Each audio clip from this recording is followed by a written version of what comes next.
Navikas again. Today we want to look at adding a line break within a formula. When you are creating charts in Excel, it's sometimes useful to force line breaks for a purpose of creating better visualization. If you want to use this one, the correct function that you need to use is the CHAR, or what we call the character function, CHAR.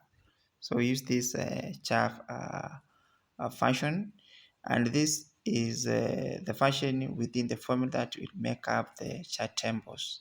Remember, every character in Excel has an associated American National Standard Institute character count, and in our case, because we want to force space line break, we have even not these even the non-printing characters as the counts. For example, the count for space is 32, but our interesting count here is the line break count, which is character and count 10. So if you look at our example here, we have this table here for Ken, pi, cent, and the kind of cells they sold. That's 850, 478, 758, and 325. We want now to force the line break. So this is the kind of formula that we need to use that increase our function. Look here. So we are using the B6 over our name.